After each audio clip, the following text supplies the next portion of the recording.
Саламатсыздарбы? Бүгүн бизде конокто Аликбек Жекшенкулов, саясаттануучу, мурдагы министр, тышкы иштер министри, көп өлкөдө элчи болгонсуз, Венада, башка мамлекеттерде, Москвада. Мына жакында бүгүн акыркы күн болуп атат, чоң сессия, Бириккен Улуттардын жалпы ассамблеясынын 79-чу сессиясы. Президент Садыр Жапаров барып сүйлөдү. 24-түндө го, а 22-синде келечек саммити болду. Кандай деп баалайсыз ушу Кыргыз президентинин ал жакта сүйлөгөн? 2 жолу сүйлөп атат. 2 жолу. Менин оюмча, негизинен бул сапар абдан мындай мазмундуу болду да. Анткени эми или пост катарында, дипломат катарында ар бир сөзүн талдап чыгабыз да. Талдап көрдүм, бир эмес 2-3 жолу. Ошо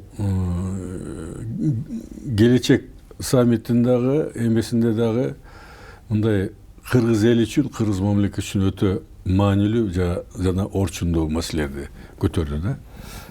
Жөн эле баягы Кыргызстанда мындай маселе болуп атат, момундай кылыш керек, жардам бергиле деп айтпай, жалпы дүйнөлүк процесстерди, дүйнөдө болуп аткан окуяларды, дүйнөдөгү болуп аткан кыйынчылыктарды камтып, ошо дүйнөлүк процесс менен процесстерди болуп аткан Кыргызстандагы процесстерди айкалыштырып талдаптыр да, өзүнүн пикирин айтты да. Бул өтө маанилүү. Анткени эми 193 мамлекет бар да. Аякта көбүнчөсү саммиттерге биринчи лицолор келет. Президент болобу, премьер болобу. Албетте ал жерде эң биринчи ошо мамлекеттин жетекчиси кандай сөз сүйлөдү. Жалпы дүйнөдөгү процесстерди ушул кыргыз эл түшүнөт бекен, билет бекен, лидери кандай көз карашы кандай экен деген мааниде баа берет да. Анткени бул жерде ар бир мамлекет сүйлөгөндөн кийин, мисалы Борбордук Азия мамлекеттеринин арасынан, СНГ мамлекеттеринин арасынан, жалпы дүйнөлүк лидерлердин арасынан ким кандай сүйлөдү деп талдап чыгат да, кандай маселелерди көтөрдү деп. Мен ойлойм, ошол акыркы сөзүндө мисалы бардык маселени, ошо тоо мамлекеттердин маселесин көтөрдү, жакырчык маселесин көтөрдү, коопсуздук маселелерди көтөрдү, эме Жашыл экономика, ил бирис маселесин көтөрдү, жашыл экономика көтөрдү. Ушул бүгүнкү күндө Кыргызстанда болуп аткан эң негизги баягы кыйынчылыктарды айтып, дүйнө жүзүндө ошол кезде айтып атпаймынбы, жалаң эле баягы дүйнөдө да ушундай процесстер болду. Мага бир жакканы ушу тез арада ыкчам иштешибиз керек деп чакырыкташты да, ушул баягы келечек саммитинде. Бул өтө маанилүү. Анткени убакыт күтпөйт. Дүйнө жүзүндө өтө татаал процесстер чындыгы болуп келип атпайбы? Экология маселелери, кыяндар жүрүп атат, жер титиреп атат, суу каптап атат. Дагы күтүлүүдө ушундай кыйынчылыктар. Андан тышкары экономический кризис, жакырчылык күчөп, согуш маселеси дагы күчөп, дүйнөлүк согуш болобу болбойбу деп бүгүн талдап аткан ушундай мезгил бар, мезгил болуп атат. Ошол себептен менин оюмча сүйлөгөн сөзү маанилүү болду. Жалпы жонунан айтканда, Ген ассамблеянын иши менин оюмча бул мындай да, 193 мамлекеттин ичинен бөлүнөт да. Күчтүү мамлекеттер, алсыз мамлекеттер, бай мамлекеттер, кедей мамлекеттер, чоң мамлекеттер, кичинекей мамлекет. Ар бирөө өзүнүн улуттун кызыкчылыгын көздөгөн саясат өткөзгөнгө аракет кылат. Кээ бириники өтөт, кээ бириники өтпөйт да. Ушундай ситуацияда бул саммит бизге окшогон ушу баягы чакан мамлекеттерге пайдалуу болду да. Дагы бир сыйра айтып алышты, көңүлүндө жүрөгүнө өткөн маселелерин, дагы бир сыйра чоң лидерлер мамлекеттерин, жалпы ушу Генеральный ассамблеянын, генеральный секретарь ООНдун Гутерриштин көңүл буруп, ушуга маани бериш керек деген сөздөр айтылды. Эми мындай да, Ген ассамблеянын механизми мындай да, Ген ассамблея чечим чыгарат. резолюция деп коет. Ал резолюция чыккандан кийин ошо департаменттер Бириккен Улуттар Уюмунун департаменттери болот да, алар проекттер жасайт. Анан проекттер жасагандан кийин ошо спонсор деп коет. Баягы ким акчага каражат, кайсы мамлекет берет? Албетте бай мамлекеттер. Ошо жана жакырчылыгын жоюу же болбосо тоо мамлекеттер маселелерди кандай чечиш керек, эмне кылыш керек, мөңгү маселелер мисалы өтө татаал болуп атат, билесиңер. Ушундай көп эмелер бул бир эле сөз менен аяктабай ушу аракет кылат деген ишеним бар. Ушу аягына чыкканга конкреттүү ар бир эл, ар бир жаран ушу Кыргызстанда ушу көтөргөн маселени сезиш керек, өзүнүн баягы жакшы жактарын сезиш керек дегендей механизм бар да. Бирок канчалык жыйынтык болор, аны убакыт көрсөтөт. Садыр Жапаров жанагы чоң маселени көтөрбөдүбү? Мына акыркы мезгилде согуш өтө эле күчөп кетти. Анан курал жарак сатуу боюнча абдан көбөйүптүр. Ошо курал жарак чыгарган жана саткан мамлекеттер байып атат, а кедей мамлекеттер мурдагыдай эле андан ары кедейленип баратат, ажырым аябай өсүп баратат деп. Бул чоң маселе да, абдан дүйнөлүк. Ооба, абдан чоң маселе. Анткени азыр баягы дүйнө жүзүндө карамарчылык күчөп, мына бүгүнкү күндө эң маанилүү, эң мындай дүйнөлүк коопсуздугуна таасир бере турган 3 точка бар эмеспи? Бул Украина, Палестина и Тайвань. Башка майдаларды айтпай эле коеюн. Ушул 3 региондо, ошол региондор тегеректеген мамлекеттер бүт бүгүнкү күндө ошо согушка даярданып, акчаларды көп ушу бюджеттен тиги салым кошуп, вооружение бүт аябай чоң акчалар дүйнө жүзүндө кете баштады да. Мурун болсо ошол вооружениега кетире турган акчаны кедей мамлекеттерге, жанагындай жакыр адамдарга, бир кандай суусуз калган мамлекеттерге ушундай көп акча жиберилчү да. Азыр болсо бүт булактын баарысын ошо согушка даярдануу маселесине бурулду да. Негизинен карап көрсөңөрчү. Ошол бизде албетте кооптонуп турат. Президент Садыр Жапаров бул маселесин дагы көтөрдү. Мына Бириккен Улуттарда азыркы саммит, сессиянын учурундагы саммит, келечек саммити деди. Буга чейин туруктуу өнүгүү саммити деген бар эле. Анан жана климат боюнча саммит бар эле, жана Киото протоколу деген кабыл алынды эле, аны баары азыр унутуп калды. Андан кийин Парижде болду эле.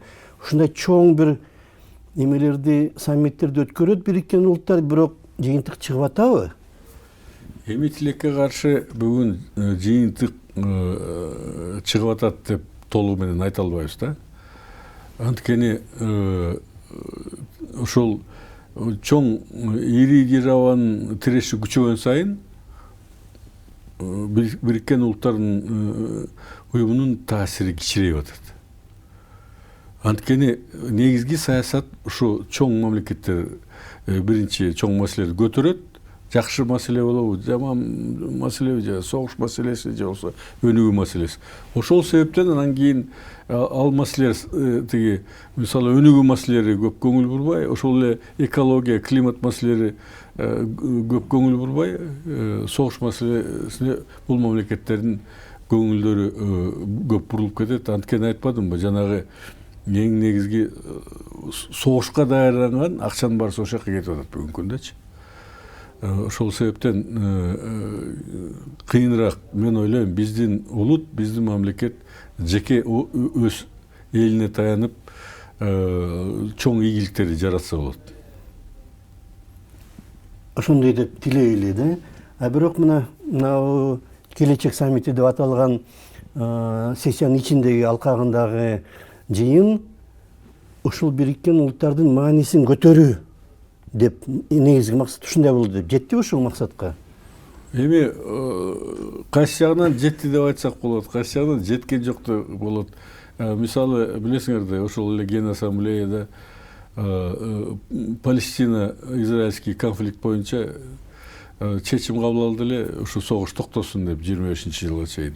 Бирок эртеси эле кайра Израилдин жетекчилери чыгып четке кагып койду. Кайра ушу Ливанга бомба таштады. Ошол бул жерде жеке улуттун кызыкчылыгын же болбосо жеке бир башкарып аткан саясий топтун кызыкчылыгын көздөген саясат болуп кетип атпайбы дүйнө жүзүндөчү? Ошол себептен бул жерде тирешүүлөр көбөйүп көп, мен айтпайбы, мына 30 жыл мурун биз эгемендүү мамлекет кура баштаганда оонго мен да көп жолу баргам, сүйлөшүүлөргө катышкам, маанай такыр башка болчу да. Ошол кезде мына акыркы 15 жылда баягы Югославияны АКШ бомба таштабады, ошондон кийин маанай бузулду. Кандайдыр бири-бирине жардам берип, кандай бир жакшы проекттерди ишке ашырганга баарысы эле аракет кылчу. Азыр андай эмес. Азыр тирешүүлөр көп. Кайсы маселелер керек болсо, маданият маселесине келгенде деле ушул жерде тирешүү бар. Керек болсо, билим берүү системасына болсо деле ошого деле тирешүү бар. Кайсы мамлекет, чоң мамлекеттерди айтып атам да, билим берүү системасы жакшы, ким кайсы мамлекетке таңуулабайт ишилип өтө мындай татаалдашып кетти да, дүйнөлүк саясат. Эми Кудай сактасын, тынччылык болсо эле мен ишенем баардыгы жакшы болот депчи. Мына үстөмдүк кылып атат күчтүү мамлекеттер деп атпайсызбы? Ошол күчтүү мамлекеттер Бириккен Улуттардын ичинде басым кылып жүрбеси үчүн атайын башкачыны чоң мамлекеттердин эмес, экинчи, үчүнчү катардагы мамлекеттерден шайлайт да дайым. Ушундай да болгон, Бутан мисалы үчүн, же Австриядан болгон, же Африкадан, же жанагы Түштүк Кореядан, азыр деле Португалиянын өкүлү да Ким Гутерреш, туурабы? А бирок чоң мамлекеттер, күчтүү мамлекеттер аларды генсекти эметип коет экен да, көп тоготпой коет экен да. Кантип? Эми бул жерде мындай да, дүйнөлүк дипломатия демес, эки тараптуу же көп тараптуу дипломатия болуп көшөгөндүн артында оюндар көп болот да. Мисалы мен чечмелеп берейин биздин угармандарга. Мындай да, Бириккен Улуттар Биримдигин канча миңдеген киши аппарат болсо, эл аралык бюрократия деп коет да. Ошонун 40-50% Америкадан. Эмне себептен? Анткени алар ошончо акча берет. Оңгочу. Андан тышкары тиги батыш мамлекеттердин салымын көрсө 60%-тен өйдө болуп кетет да. Аппаратты билесиңер, кагазтарды ким даярдайт, чечимдерди ким даярдайт, кандай пикир тиги түзөт, ошонун баарысы аппарат чечет да. Ошон үчүн алардын саясаты үстөмдүк кылып, көп маселелер башкача. Азыр болсо мына мен ойлойм, мына БРИКС деген уюм чыкпадыбы? Бул же глобалдуу түштүк деп айтылат. Глобалдуу түштүк уже өзүнүн бутуна туруп алды. Эң глобалдык түштүкдө эң таасирдүү 3 мамлекетти айтсак болот. Мисалы, Кытай, Индия, Бразилия. Южный Африканы деле тиги ар бир континентте өтө таасирдүү мамлекеттер бар да. Ошонун тегерегинде чогулушуп уже сүйлөшүүлөр башталды. Баягы батыш мамлекеттер үстөмдүк кылбас үчүн биз дагы биригип, биз дагы өзүбүздүн саясатыбызды өткөзүш керек. Бул эмне себептен чыкты? Батыш мамлекеттер өтө басып ийди да, башка мамлекеттерди үстөмдүк кылып ийди. Албетте азыр болсо маалымат заманы болбодубу? Мурун болсо биз билчү эмеспиз. Африкада эмне болуп атат, Австралия, Южный Америка, туурабы? Азыр 1 сааттын ичинде интернет аркылуу келип атпайбы? Адам деген адам да, ал маалымат алгандан кийин ойлонот. Кайсы мамлекеттин жараны болбосун, ошол дүйнөлүк болуп аткан процесстерди изилдейт, өзүнүн пикирин түзөт. Анын пикирин түзгөндөн өзүнүн өкмөтүнө таасир берет, шайлоо аркылуу, ар кандай тиги коомдук иштер аркылуу, туурабы? Ошентип анан тиги жалпы дүйнөлүк саясат пайда болот да. Адам, коом, мамлекет, эл аралык уюм. Ушундай ступенька менен кетет да. Ошондон кийин анан бүт дүйнө жүзү азыр катуу өзгөрүүлөр күтөт да. Мен ойлойм, ошон үчүн биз азыр мына дипломаттар үчүн өтө татаал замал биздин дипломаттар. Биринчиден тез маалымат келет, тез реакция бериш керек. Бизге кээде баягы жана көшөгөн артындагы маалыматтар жетпей калат. Эми аякта спецслужба деген бар, башка маалымат булактары бар, ошол жетпей калса, бир мындай мамлекеттин кызыкчылыгын, улуттун кызыкчылыгын камтыган чечим мындай өтө татаал да. Ошол себептен бул жерде бирок мен дагы айтып коеюн, бул жолу барганда Садыр Жапаров, биздин президентибиз, бардык көтөргөн маселелер абдан орчундуу, анан маанилүү болду биздин элибиз үчүн. Ошону бир айтып коеюн. Мындан ары дагы жакшы болор. Анткени биздин мамлекет баягы Борбордук Азиянын ортосунда чоң эки Кытай менен Россиянын ортосунда бизге бүгүн абдан Борбордук Азия көп кызыктар болуп атат. Туурабы? Мамлекеттер мына формулалар чыгат атпайбы? Америка, Борбордук Азия, Россия, Борбордук Азия, Кытай, Борбордук Азия, Япония, Борбордук Азия, Европейский Борбордук Азия, Араб мамлекеттер, Борбордук Азия. Бул эмнени көрсөтөт? Бизге абдан көңүл буруп, бизге кызыктар. Ошону биз туура пайдаланып, элибиздин улуттун кызыгын пайдалана алсак, абдан маанилүү болот да, келечек кең болот ошондо. Мына биринчи дүйнөлүк согуштан кийин Улуттар Лигасы деген уюм пайда болгон, Ошол чоң согуш, аны башында кийин биринчи дүйнөлүк согуш деп атап калды, башында чоң согуш деп атачу да, Great War деп, Лига, ошол Лига, Улуттар Лигасы мындан ары согуш болбосун деген максатта түзүлгөн да. Эң негизги максаты. 1919-жылы түзүлгөн. Ошо батыш мамлекеттери Россия менен чогуу түзүлгөн да. Бирок экинчи дүйнөлүк согуш болуп кетти. Анан ошон үчүн Улуттар Лигасы өз максатын аткара албай калды деп, анан аны жоюп, жок. Алар мындай болгон, 42-жылы фашисттер күч алганда, Гитлер күч алганда, 4 мамлекеттин жетекчилери ортосунда сүйлөшүүлөр болгон. Бул АКШ, Великобритания, СССР, анан Кытай. Биз биригелик, бир уюм түзөлүк. Жаңы сөз башталган ошондочу. Дүйнө биринчиден ошо фашисттик Германияны кантип кыйратабыз, Гитлерди кантип талкалайбыз, келечекте тынчтыкты кантип сактайбыз, келечекте жаңы агым пайда болгон бул калыс, адилеттүү өнүгүү, демократиянын негизинен өнүгүү, адамдын укугун кантип сактайбыз деген ушундай. Ага чейин сөз болгон эмес.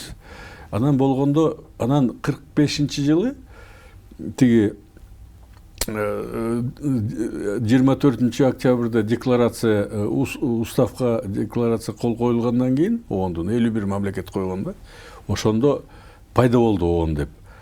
46-жылы Лига нациянан жоюлду. Ошондон кийинби? Ошондон кийин да, эми булар күчтүүрөөк чыкты, биз болду, максатыбызга жетпей калдык деген таризиндечи. Ошол себептен азыр ООНдо дагы кандай бир коркунуч бар.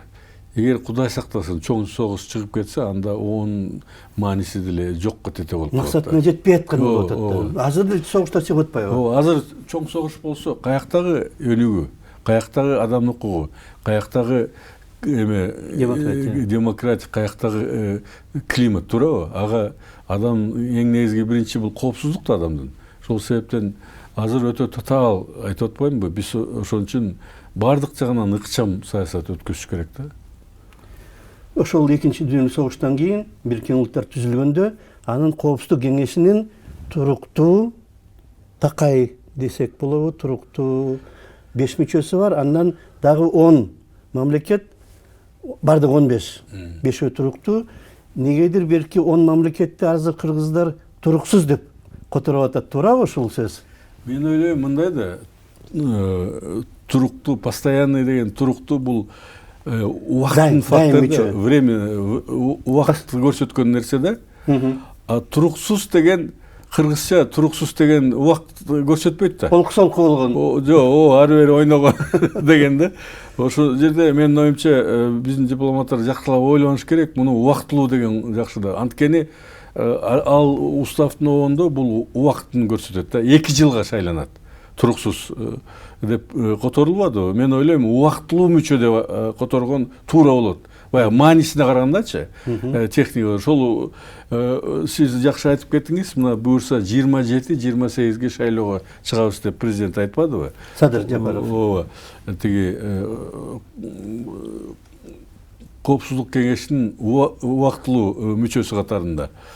Мен айтат элем, мына 33 жыл болду эгемендүүлүк. Бизге көп ар кайсы мамлекеттер кайрылганда, мындайда Азиядан bir-iki группа болот. Тиги Африка, Южный Америка ушул мамлекеттердин арасынан ошол жакка шайланат да. Кота менен. Ооба. Ар кандай квота менен. Президент жакшы айтып кетти. 60 мамлекет шайланмаптыр мурун, өтпөптүр да бул жерде. Ооба. Мына бул элек. Ондун баягы убактылуу мүчөлөр. Убактылуу мүчөлөр. Ошонун арасында кыргыздар бар. Кыргыздар, мен айтып коеюн, биз ошо эң негизги бир жакшы кайсы бийлик болбосун, биз ошо оондо мүчө катарында активдүү саясат жүргүзгөнбүз. Баягы 94-жылы Манастын резолюция, Манас боюнча, эпос Манас боюнча кабыл алгандан кийин, Манастын эстелиги болгондон жылга ошол эле горный саммиттер, ошол эле тиги экология боюнча бардык жагынан биз инициатива чыгарып, президент дагы азыр чакырбадыбы 27-28-инде. 27-жылы 25 мамлекет келет экен да, мамлекеттин жетекчиси ошолорду Кыргызстанга келип, горный саммит деп коет. Кыргызстан плюс 25 мамлекет. Жетекчиси келсе бул өтө маанилүү да. Биз чоң нерсе болот. Чоң бул, мен айталым, бул мындай саммиттер мамлекетке абдан чоң ийгилик алып келет. Алар көрөт биздин меймандостугубузду, биздин мамлекеттин жашоо шарттарын, экономикабызды. Европада, Америкада бизге келген баягы жарандар кээде сүйлөшүп каласың, алар айтат, где это деп, Кыргызстан менен Курдистанды алмаштырып коет, билесиңер да. Ал эмне, атам, что у вас есть деп, баягы биз ат минип эле кочевник болуп, көчмөн болуп, баягы боз үйдө жашап жүргөндөй көрүшөт да. Анткени ошол жагын көп даңазалаганбыз да биз убагындачы. Бияққа келгенде таң алышат, силер өнүккөн жакшы мамлекет турбайсыңарбы, элиңер жакшы, меймандос, кичпейил, ошол эле кезде адилеттүүлүккө жакынсыңар, калыстыкты жакшы көрөсүңөр деп ушундай көп жакшы пикирлер айтат. 25 мамлекеттин жетекчилери келсе буюрса, бул чоң кадам болот астыга. Кыргызстанды биринчиден таануу, эгер Кыргызстанды тааныса, жакшы көрсө албетте инвестиция келет. Андан тышкары ошол эле Ген ассамблея совбестин кишилери келет аякта дагычы, генеральный секретарь баш болуп. Ушул чоң бир мероприятие болот. Мероприятиядан тышкары ушул жерде алган резолюция, жанагы айтып атпаймынбы, чечими биздин мамлекеттердин тагдырына дагы тоолук мамлекеттерге таасир берет да. Анткени тиги өнүгүү маселеси, суу маселеси, экология маселеси баары камтыйт эмеспи толук мамлекеттер. Ушул кандай бир проекттер ишке ашканга аракет кылсак, бул дагы жакшы болот да. Бир нерсени айтып коеюн, телекөрүүчүлөр билип алсын. Мына жайында Гутерриш келип кетпеди беле? Мына уктуңар, тиги биздин президент менен жолукканда кандай жылуу сөздөрдү айтты. Бул ошо биздин мамлекет, биздин элибиз жагып, биздин жетекчилер менен жылуу, ишенимдүү мамиле түзгөндөн кийин Искөлгө дагы барып көрүп, мындай абдан баягы курсан болуптур деп коет. Курсанты. Ошон үчүн жакшы кабыл алды да. Уктап жаткан мамлекет сыяктуу элеңер азыр мына. Жок, ал ошондой деп ойлоп жүрүптүр да. Бизде көп эле айтып атпаймынбы, баягы чоң эле кишилер ошентип ойлойт. көчмөн элдер баягы ошо эптеп септеп турмуш кылат депчи. Жанагы убактылуу мүчө болгонго Коопсуздук кеңешинин 15 мүчөсүнүн 10-уна кошулганга канчалык шанс Кыргызстанда бар? Анткени буга чейин башкаларды колдоп келген Кыргызстан. Мен ойлойм шанс чоң. Чоң. Ооба, бул эмеге биздин дипломаттарга таандык калган. Президент трибунадан айтты, өзүнүн баягы чакырыгын тыштады. Азыр дипломаттар биздин 25-26-сында чечилет. Ушу 25 жыл тынбай иштеш керек. Жалаң эле огондо эмес. Бул деген эми добуш береби, бербейби, ар биринин өзүнүн баягы столицада чечилет да, борборунда чечилет. Ошо борбордогу мамлекеттер менен жетекчилер менен сүйлөшүш керек, министрлер менен сүйлөшүш керек, түшүндүрүш керек. Эмне себептен биз ошол жака барабыз, баягы максаты. Барса эле мындай биз тигинтебиз, минтебиз дейт, бирок конкреттүү проекттерди сунушташ керек. Дагы бир нерсени айтып коеюн, мына тиги жерде өкмөт каражат аябай, ошого каражат тышкы иштер министрлиги бериш керек да. Африканын мамлекеттерин кыдырып, тетиги Австралияга чейин барып, ошол түштүк Америкага чейин барып, ар мамлекеттери бир сыйра кыдырып, түшүндүрүп бериш керек да. Министр болобу, зам министр болобу, элчилер болобу, ошол баарын түшүндүрүп, астыга жылдыранга аракет кылыш керек. Бул бир, анан өзүнүн биз группага кирген мамлекеттер, ошол эле СНГ мамлекеттери да, Южный Корея, Япония, ошо булар менен баарыбыз мамилебиз жакшы да. Кудайга шүгүр, бүгүнкү күндө эч бир мындай Кыргызстан дипломатиясы баягы катачылык кетирбей, бир чоң мындай тирешүүлөр эч ким менен жок маселе. Туурабы? Мында карап көрсөңөр, азыр мисалы Тажикстан менен буюрса чек-араны чечип алсак, эч маселе жок болот да. Биз ошондо ийгиликтүү мамлекет болобуз деп ойлойм. Коопсуздукту бекемдеп алгандан кийин баары түшүнөт да, кыргыздар оңой эл эмес экен, бул өзбектер менен кандай кыйынчылыкка туткан, туурабы? Кытай менен кандай кыйынчылыкка туткан, эми тиги Тажикстан менен чечип алсак, бүт периметр боюнча бекемдейбиз да биздин границаны. Бул чоң көрсөткүч болот. Ошон үчүн мен ойлойм, бул жерде эч мындай эме жок.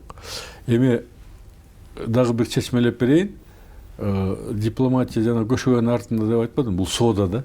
Мисалы, дипломаттар уялбай айтыш керек. Бул маселе боюнча бизди колдогула, биз мурун колдободук беле деп эсине салыпчы.